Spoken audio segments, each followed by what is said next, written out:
apparently si Go Huaping or si Alice Go hindi lumaki sa farm. Hindi rin siya homeschooled. Nag-aral ho siya. And I'll show you the proof. No, kahit nga lumabas sa hearing yung totoong pangalan niya, nag-aral siya sa parehas kong school, sa Grace Christian High School for grades 1, 2, and 3. Year 2000 to 2003. No? So hindi siya homeschool ni Rubilin. Nag-aral ho talaga ho siya. No? And nung natatandaan ko, sa school ho namin walang farm ho doon. Puro building ho. No? And ito yung kanyang school records. Next will be the in-attach ho kasi pag nag-enroll ka, meron kang mga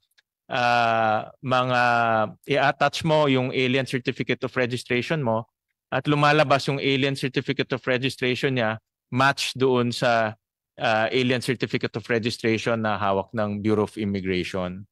And in that enrollment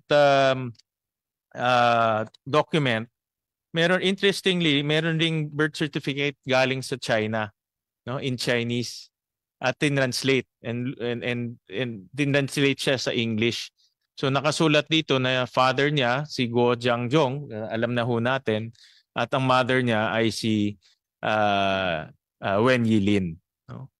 So I just want to put this on record and show to the committee because as we go along, ang dami hong nagpo-provide ng information eh. Kasi nga lumalabas yung totoong identification niya at gusto ho namin din magamit. Sayang naman itong mga pieces of evidence. Gusto ho namin magamit para lalong tumibay yung kaso na ifina-file po ng ating Solicitor General.